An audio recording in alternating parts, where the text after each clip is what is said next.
लड़ाई है। जागो जागो हिंदुस्तान, सच की आवाज आई है।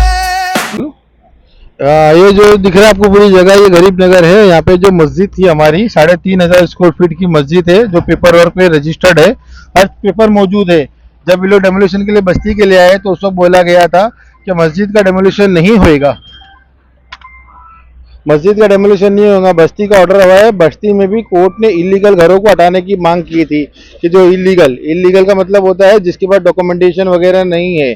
यहाँ पे जितने भी लोग 600 प्लस के लोग झोपड़पट्टी यहाँ रही है, हर एक के पास डॉक्यूमेंटेशन अवेलेबल है। क्रिक सुमैया जब यहाँ पे आए थे उनसे बोला गया कि सर पहले सर्वे किया जाए, लोगों को चेक करा जाए कि किसके पास कौन सा डॉक्यूमेंट है। कोर्ट ने इलीगल तोड़ने की बात की, लीगल की बात नहीं की थी। यहाँ पे कम से 600 प्लस की लोग झोपड़पट्टी है।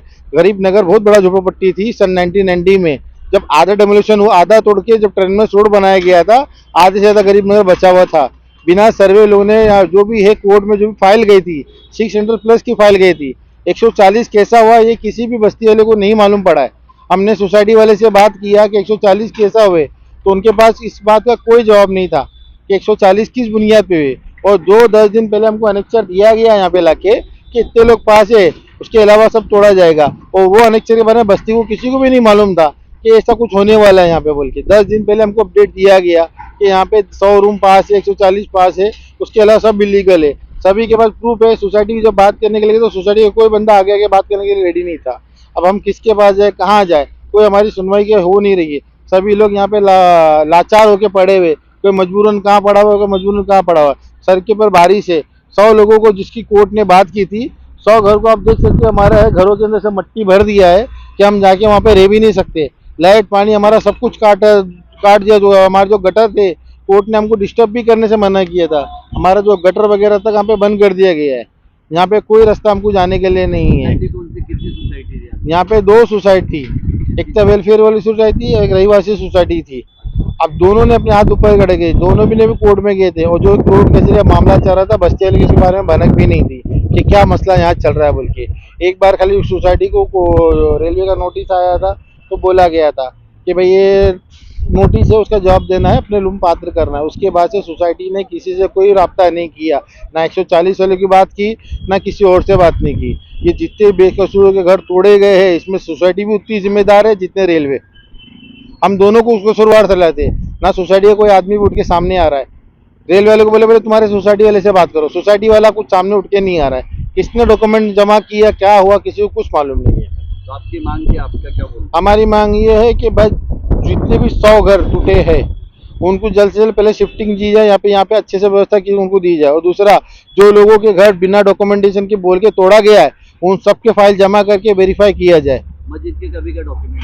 मस्जिद के 94, 95 के डॉक्यूमेंट है मेरे हिसाब से। हमारे सामने मस्जिद बनी है, हमने खुद हमारे हाथों से बनाया। 94, 95 की मस्जिद है, और मस्जिद को ऐसा कोई नोटिस दिया नहीं गया कि हम तोड़ेंगे। एनेक्चर में क्यों नहीं लिया गया था?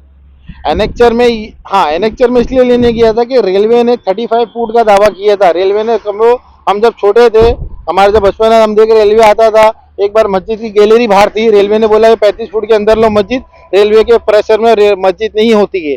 तो हमने रेलवे की तरफ से मस्जिद की गैलरी तोड़ा, मस्जिद को पीछे लिया था। जब हमारी मस्जिद सिंगल फेस की थी और 1+ हमने मस्जिद बनाए थे, पब्लिक ज्यादा होने की वजह से, तो गैलरी आगे बढ़ी थी। तो रेलवे ऑफिसर डीआरएम खुद आए थे यहाँ पे, उन्होंने वो गैलरी तोड़ा गया था और पीछे लिया गया था मस्जिद को। उस दिन के बाद ये बीएमसी में काउंट हो रही थी, ये अचानक रेलवे में काउंट हुआ, हम लोग को समझ में नहीं आया। और ना रेलवे ने कोई नोटिस दिया है, बोला कहा कोर्ट का ऑर्डर, लेकिन कोर्ट के ऑर्डर में कहीं भी मस्जिद का डेमोलिशन लिखा नहीं है।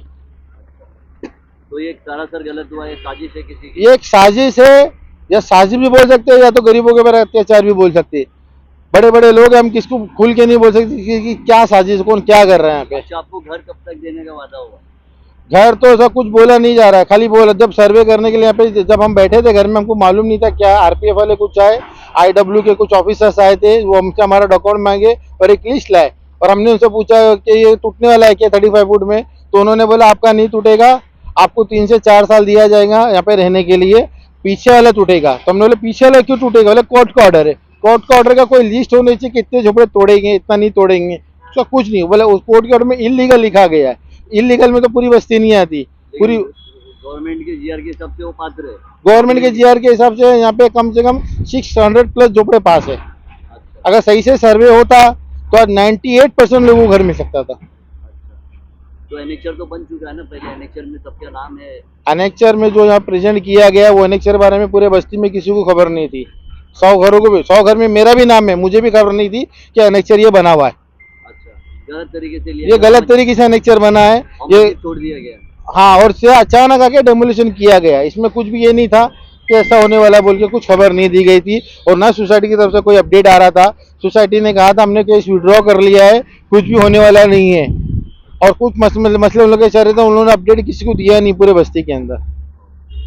तो अभी आपका जो घर है वो जरा बताएंगे आप। हाँ भैया ना बताता मैं। ये देखिए 100 घर में से ये घर है, लेकिन यहाँ रहने लायक कुछ भी नहीं छोड़ा गया, जबकि सुप्रीम कोर्ट के ऑर्डर में ये बताया गया था कि भाई उनको प्रोटेक्टेड करना चाहिए। लेकिन यहाँ पे जो है हमें ऐसा दिख रहा है कि भाई यहाँ पे कुछ जो है रहने लायक ही नहीं छोड़ा। यहाँ पे देखो किस तरीके से जो है डेमोलिशन हुआ है यहाँ पे, और गलत तरीके से हुआ है, और मस्जिद का सर्वे नहीं हुआ था, इस वजह से मस्जिद को इलीगल ठहरा गया। लेकिन महाराष्ट्र शासन 16 में 2015 और 16 में 2018 के जीआर के हिसाब से मस्जिद पात्र होती थी। लेकिन यहाँ देखो ईदा, यहाँ पे आप देख सकते हो ये मस्जिद शहीद हो चुकी है यहाँ पर, तो ये गलत है।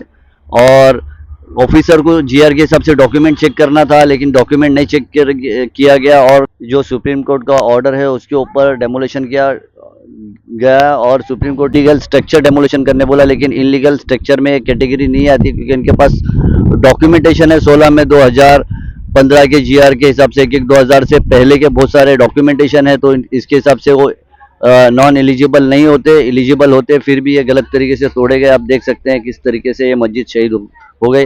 और भी जाने की कोशिश करेंगे। ये भाई का घर है, यहाँ पर दुकान थी, दुकान है पर हम रहते थे, नीचे दुकान रखे थे, सब ऐसा तोड़ा गया है। हमने ऑफिसर से कहा भी कि आप 2 से 3 साल की जब बात करें हमको शिफ्टिंग का, तो हमारी फैमिली बाथरूम का जाएंगे।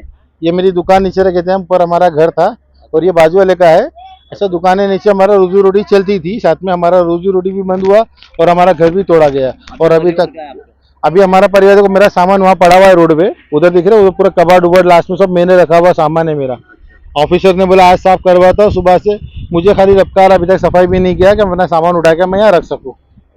मैं सुबह से ऑफिसर के पीछे लगा पड़ा हूँ। कितने घर ऐसा तोड़े गए रहने लायक नहीं है यहाँ पे? ऑलमोस्ट सभी है, आप विजिट कर लो, ऑलमोस्ट सभी है। सभी ने कैसा भी थोड़ा बहुत साफ करके रखा है, लेकिन मेरा तो इतना बुरा हुआ, मस्जिद के टूटने से पूरा मलबा अंदर मेरी दुकान में, मेरे घर में घुस गया। तो आपकी क्या मांग है सरकार से?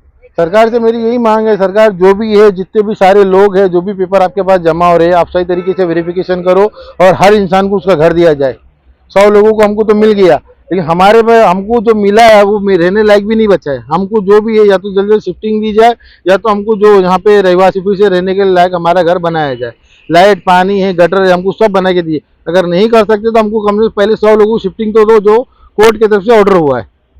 जल्द से जल्द हमको शिफ्टिंग मिले, कि हमारे बच्चों का स्कूल चालू होने वाला है। हमको स्कूल के लिए भी सोचना है बच्चों की कि कहाँ एडमिशन है, हमको कहाँ जाना है, हमको कुछ समझ में नहीं आ रहा है।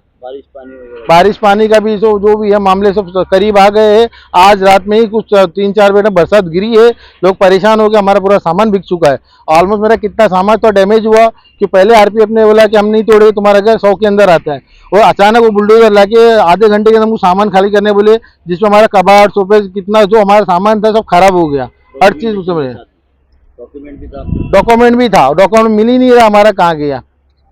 थोड़ा बहुत जो बच सकता हमने डॉक्यूमेंट निकाल के रखा है।